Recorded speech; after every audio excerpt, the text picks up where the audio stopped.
ಎಲ್ರಿಗೂ ನಮಸ್ಕಾರ. ನಾನು ನಿಮ್ಮೆಲ್ಲರ ಪ್ರೀತಿಯ ಗೆಳತಿ ಡಾಲರ್ಸ್ ಕನ್ನಡತಿ. ಎಲ್ಲರೂ ಹೇಗಿದ್ದೀರಿ? ಹೋಪ್ ಎಲ್ಲರೂ ಚೆನ್ನಾಗಿದ್ದೀರಿ ಅಂತ ಭಾವಿಸ್ತಾ ಇದ್ದೀನಿ. ಇವತ್ತಿನ ರೆಸಿಪಿ ನೋಡಿದ್ರೇನೆ ಗೊತ್ತಾಗ್ತಾ ಇದೆ. ಪೈನಾಪಲ್ ತವಾ ಫ್ರೈನ ಮಾಡಿ ತೋರಿಸ್ತಾ ಇದ್ದೀನಿ. ಇದು ತುಂಬಾನೇ ಈಸಿಯಾಗಿ ಮಾಡ್ಬೋದು. ಹಾಗೇನೆ ಪೈನಾಪಲ್ ನ ಯಾರು ತಿನ್ನಲ್ಲ ಅಂತಾರೆ ಅವರು ಕೂಡ ತುಂಬಾನೇ ಇಷ್ಟಪಟ್ಟು ಹಾಗೇನೆ ಬಾಯಿ ಚಪ್ಪರ್ಸ್ಕೊಂಡು ಬಾಯಲ್ಲಿ ನೀರ್ ಬರ್ಸ್ಕೊಂಡು ತಿನ್ನೋದಂತೂ ಖಂಡಿತ ಅಂತಾನೆ ಹೇಳ್ತಾ ಇದ್ದೀನಿ. ಬನ್ನಿ ಇದನ್ನ ಮಾಡೋದು ಹೇಗೆ ಅಂತ ನೋಡೋಣ.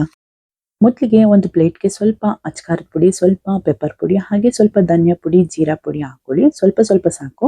ಸ್ವಲ್ಪ ಅರಿಶಿನ ಹಾಗೆ ರುಚಿಗೆ ತಕ್ಕಷ್ಟು ಉಪ್ಪನ್ನ ಹಾಕೊಂಡು ನೀಟಾಗಿ ಮಿಕ್ಸ್ನ ಮಾಡ್ಕೊಳ್ಳಿ. ಇದೆಲ್ಲ ಚೆನ್ನಾಗಿ ಮಿಕ್ಸ್ ಆಗಬೇಕು. ನೋಡಿ, ಈ ಥರ ನೀಟಾಗಿ ಮಿಕ್ಸ್ ಆಗಬೇಕು.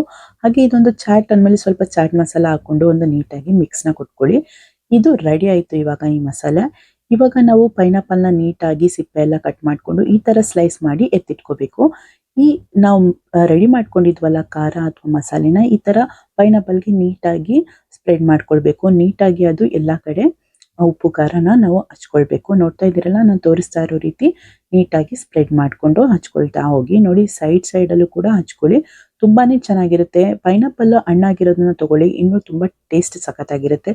ಸೊ ಇದಕ್ಕೆ ಖಾರ ಎಲ್ಲ ಸ್ಪ್ರೆಡ್ ಮಾಡಿ ರೆಡಿ ಮಾಡಿ ಇಟ್ಕೊಂಡಾಯ್ತು. ನೆಕ್ಸ್ಟ್ ಒಲೆ ಮೇಲೆ ಒಂದು ತವಾನ ಇಟ್ಕೊಂಡು ಅದಕ್ಕೆ ಸ್ವಲ್ಪ ಎಣ್ಣೆ ಹಾಕೊಂಡು ನೀಟಾಗಿ ಸ್ಪ್ರೆಡ್ ಮಾಡ್ಕೊಳ್ಳಿ. ಎಣ್ಣೆ ಸ್ವಲ್ಪ ಚೆನ್ನಾಗಿ ಬಿಸಿ ಆದಮೇಲೆ ಉಪ್ಪು ಖಾರ ಎಲ್ಲ ಹಾಕಿ ರೆಡಿ ಮಾಡಿ ಇಟ್ಕೊಂಡಿರೋಂಥ ಪೈನಾಪಲ್ನ ತವಾ ಮೇಲೆ ಇಟ್ಕೊಂಡು ನೀಟಾಗಿ ನಾವು ಫ್ರೈ ಮಾಡ್ಕೋಬೇಕು. ತುಂಬಾನೇ ಟೇಸ್ಟ್ ಸಖತ್ತಾಗಿರುತ್ತೆ. ಇದಕ್ಕೆ ಹಣ್ಣಾಗಿರುವಂಥ ಪೈನಾಪಲ್ನ ತಗೊಳ್ಳಿ, ತುಂಬಾನೇ ಚೆನ್ನಾಗಿರುತ್ತೆ. ಜ್ಯೂಸಿಯಾಗಿ ನಾವು ತಿಂತಾ ಇದ್ರೆ ಅದ್ರದ್ದು ರಸ ತುಂಬಾನೇ ಚೆನ್ನಾಗಿರುತ್ತೆ. ಹಾಗೇನೆ ಇದಕ್ಕೆ ಉಪ್ಪು, ಹುಳಿ, ಖಾರ ಎಲ್ಲ ಇರುತ್ತೆ. ಇದ್ರಲ್ಲೇ ಹುಳಿ ಇರುತ್ತೆ, ಸಿಹಿ ಅಂಶ ಇರುತ್ತೆ.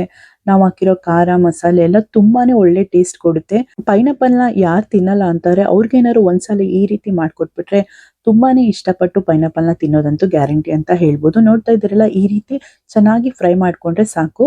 ಒಂದು 3 ನಿಮಿಷ ಒಂದೊಂದ್ ಸೈಡ್ ಫ್ರೈ ಮಾಡ್ಕೊಂಡ್ರೆ ಸಾಕು, ರೆಡಿ ಆಗೋಗುತ್ತೆ. ಇದು ಸ್ವಲ್ಪ ಕಪ್ಪಗಾಗೋ ತನಕ ಫ್ರೈ ಮಾಡ್ಕೊಳ್ಳಿ. ತುಂಬಾನೇ ಟೇಸ್ಟ್ ಸಖತ್ತಾಗಿರುತ್ತೆ. ಇವಾಗ ಇದನ್ನ ಡೈರೆಕ್ಟ್ ಆಗಿ ತಟ್ಟೆ ಮೇಲೆ ಇಟ್ಕೊಂಡು ನಾನು ಸರ್ವ್ ಮಾಡ್ಕೊಳ್ತಾ ಇದ್ದೀನಿ. ನೋಡಿದ್ರಲ್ಲ ಎಷ್ಟು ಈಸಿಯಾಗಿ ಪೈನಾಪಲ್ ತವಾ ಫ್ರೈನ ಮಾಡ್ಬೋದು ಅಂತ. ಸೊ ಮತ್ತ್ಯಾಕೆ ತಡ, ನೀವು ಕೂಡ ಒಂದ್ಸಲಿ ಟ್ರೈ ಮಾಡಿ ರುಚಿ ಹೇಗಿತ್ತು ಅಂತ ಕಮೆಂಟ್ನಲ್ಲಿ ನನಗೆ ತಿಳಿಸೋದನ್ನ ಮರಿಬೇಡಿ. ಓಕೆ, ನಾನು ಮುಂದಿನ ವಿಡಿಯೋದಲ್ಲಿ ನಿಮಗೆ ಮತ್ತೆ ಸಿಗ್ತೀನಿ. ಇಷ್ಟೊತ್ತು ವಿಡಿಯೋ ನೋಡಿದ್ದಕ್ಕೆ ಎಲ್ರಿಗೂ ತುಂಬಾನೇ ಧನ್ಯವಾದಗಳು. ವಿಡಿಯೋ ಇಷ್ಟ ಆಗಿದ್ರೆ ಪ್ಲೀಸ್ ಲೈಕ್ ಮಾಡಿ, ಶೇರ್ ಮಾಡಿ, ಹಾಗೆ ಕಮೆಂಟ್ ಮಾಡಿ.